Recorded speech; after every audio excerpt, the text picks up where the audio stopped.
Hey friends, and welcome to Atypical Life. Today is Vlogmas day number 5. It's bright and early this morning. I'm doing the whole coffee thing. It's 5:30. Usually I'm up this early. Last couple days because I've been sick, I haven't got up this early, but today was very important that I did.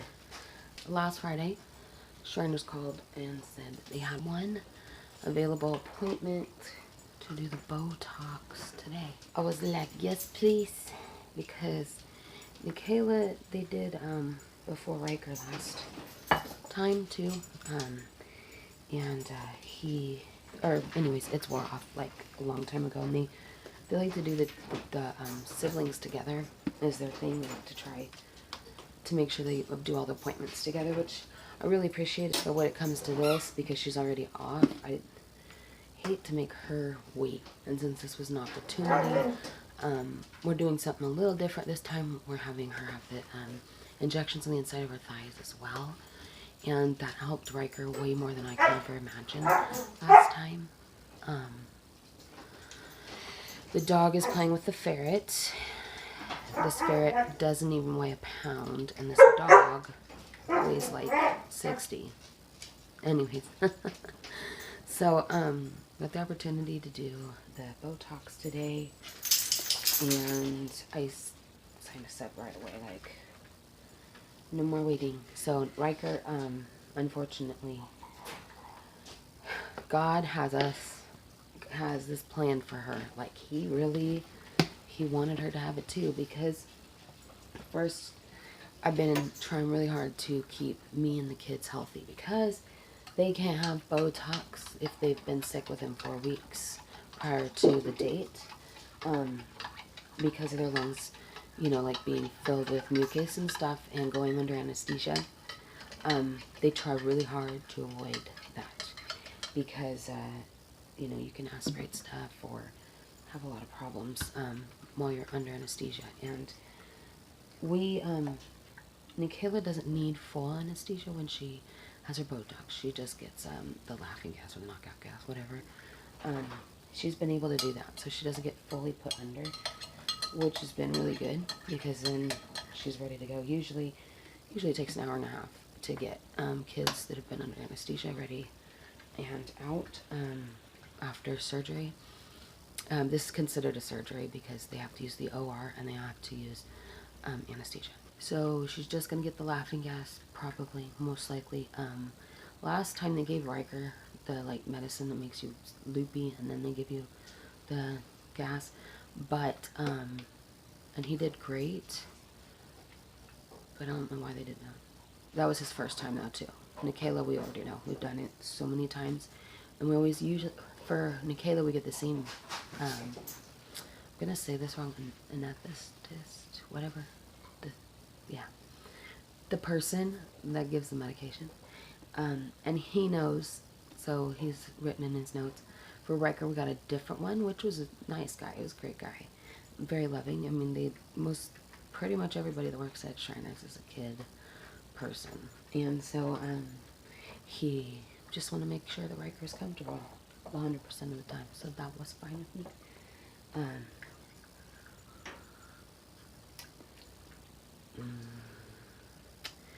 So, because of the season, I've been making fatty coffee, what I like to call fatty coffee.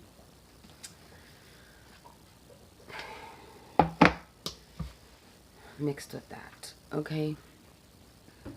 It's great mocha. Awesome. If I don't put a second sugar source, I usually put a little bit of sugar in there with the Swiss Miss, because the sugar is just not balanced enough, and it doesn't give it a nice chocolatey flavor. I need to go get Nikayla up. She's not allowed to eat or drink until after the procedure. And technically, the procedure doesn't start until 9:30. We have to be there. We have to check in at 7:30.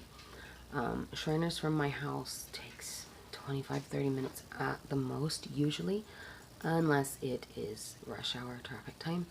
So, because it is, we have to leave an hour early.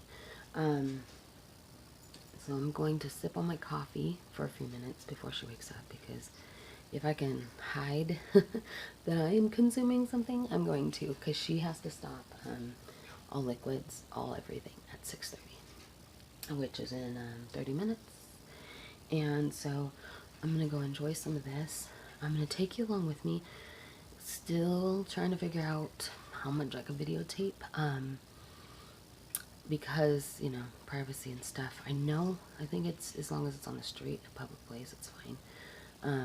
I don't know how the hospital is about that, and because of, it's the hospital that is for children with severe problems. I'm sure they have some strict policies on that.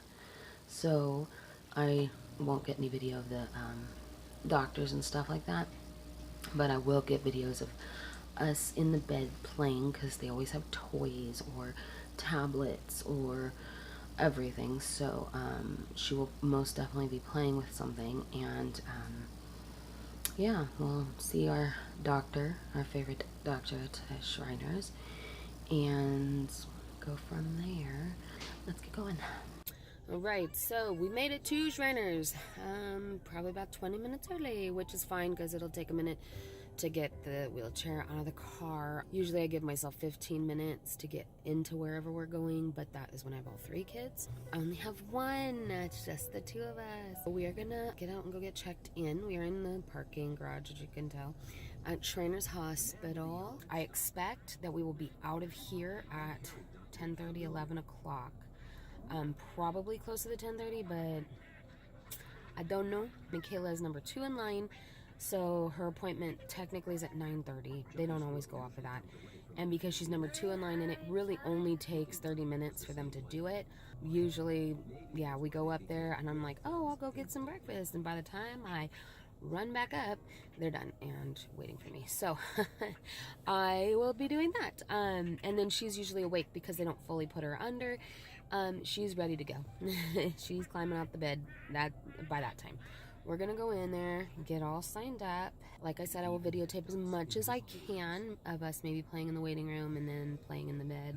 She shouldn't take too long. Nikayla, what are you doing? Oh yeah? What are you watching?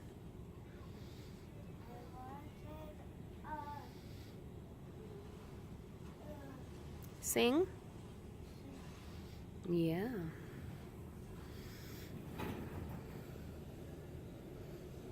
This is Shriner's 4th floor.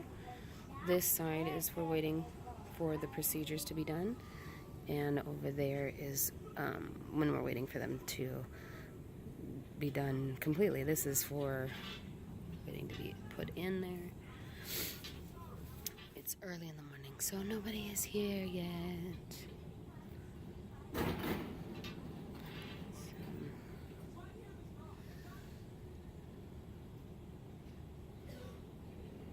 Nikayla, Nikayla. Hello.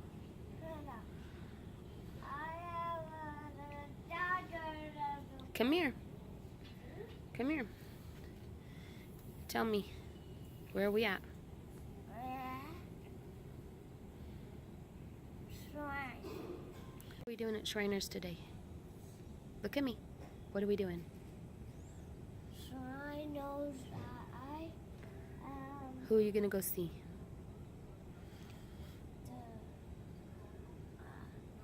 I don't know. Remember Dr. Davidson?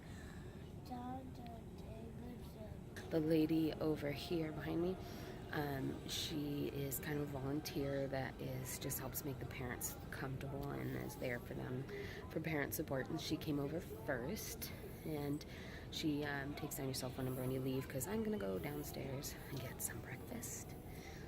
And then they just did all of Nikayla's measurements, which I'm actually gonna find out how big her chair is, because she's kind of heavy and I shouldn't be lifting her. So instead of putting her on the scale like we usually do and hold her up, they just measured her in the wheelchair, which awesome. So I'll get to find out how much the smaller of the 2 wheelchairs are. I'm excited for that. She's drawing right now. Hi, Didi. You wave? Do you want to do Johnny since you know him? Are you? What do you got? Yeah, and then McDaniels also needs an update. Yes. I have a Let's just see the order. What game is that?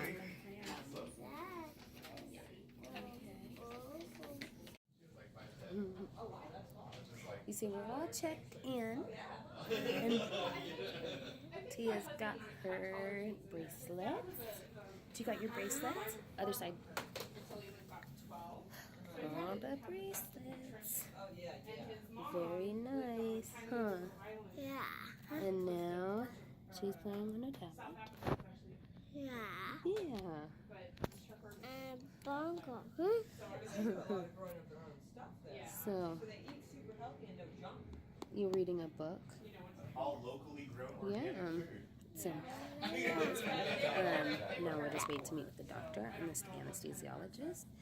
And then Tia will go in the back and get taken care of. Huh? Okay. Taken care of. Who are you seeing today? I see Dr.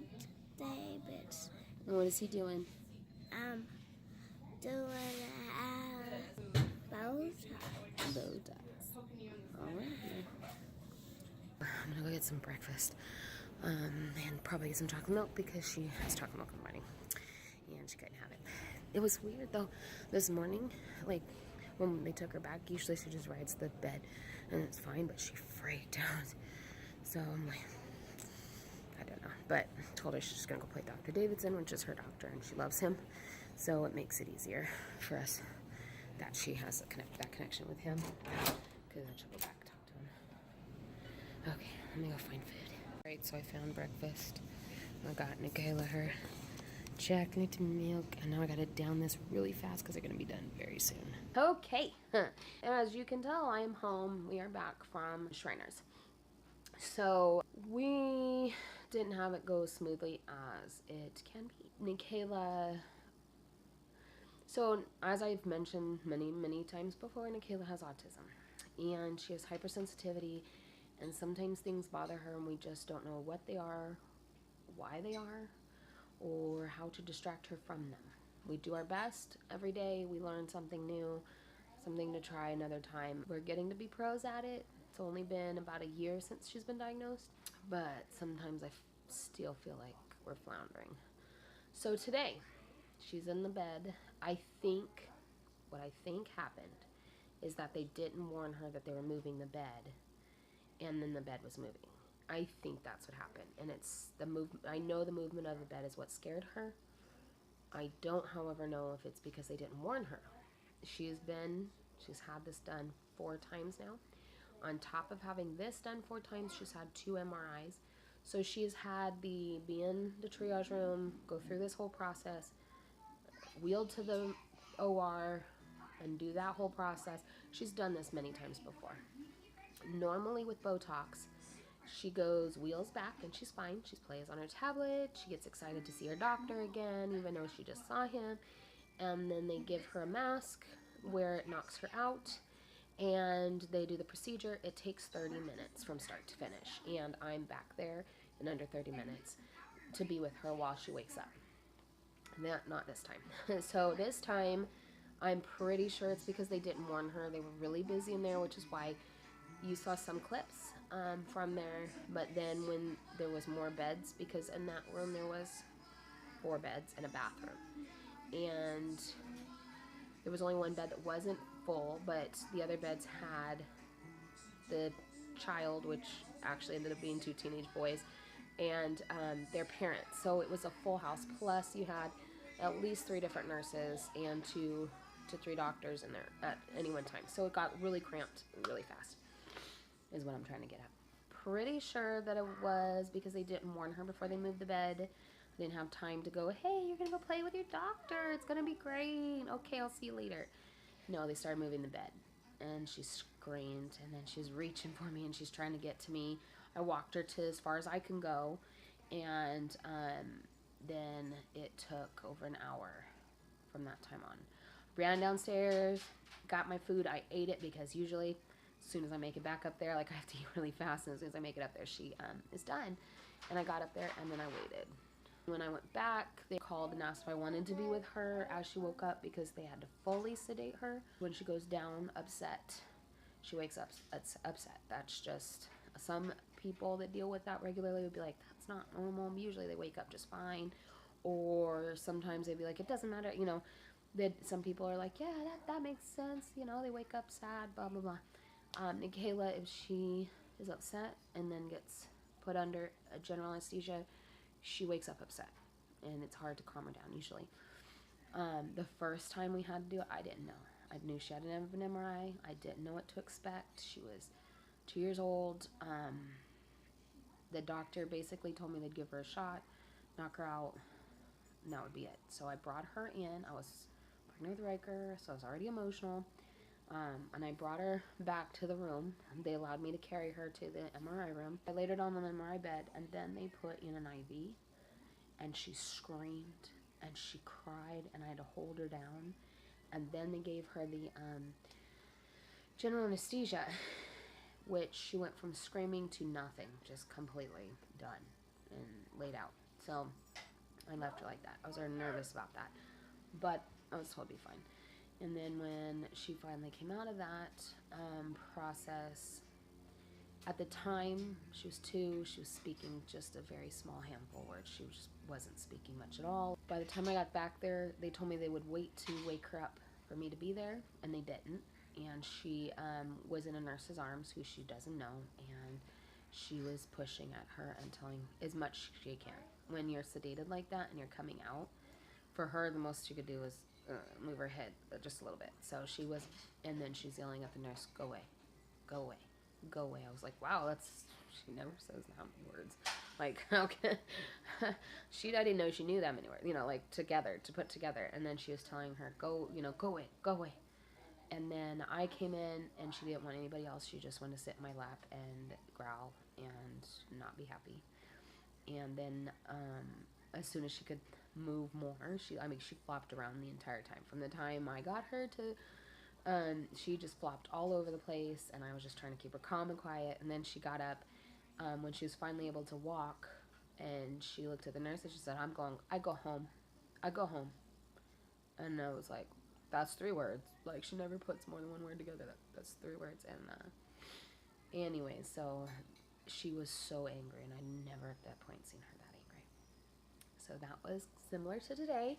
She just did not want to be there. She woke up really, usually they're like, we're trying to keep her asleep until the medicine wears off. And Kayla's like, the heck you are. No, I heard your voice, and I heard my mom's. And so she's forcing her eyes to open, and her eyes are jittery, which was really kind of freaky. And then as soon as she could move her hand up, she was reaching for me, and I ended up crawling in bed with her and just laying there. She was so out of it. Her mouth is wide open and drool's pouring out of her face, and she's hot, and her eyes are bouncing all over the place, and she's trying so hard to wake up and hang on to me at the same time. And so they kept going, oh, it'll be about 40 minutes until she's done. And I'm like, no, she's going to fight this tooth and nail. She'll be out of here sooner. And she did. She did. So we got her all done, and we went over and visited my sister. So I didn't get the video of that because it was a challenging time. It wasn't bad. It wasn't horrible. But at the same time, it just wasn't something you videotape. Give my daughter her privacy so she can feel loopy and not feel like everybody's watching her. All right, so it's over. Day's over with. Jordan put on a nice fire escape for y'all to see while I close out my video. And Kayla did really well the rest of the day, other than feeling queasy off and on. She did complain about that, and then we kind of hung out and just laid around and watched TV for a while, and then you know, ate dinner, went to bed. We will see you tomorrow. If you are new here, please hit the subscribe button and the bell notification. If you like this video, please give it a thumbs up, and we will see you tomorrow.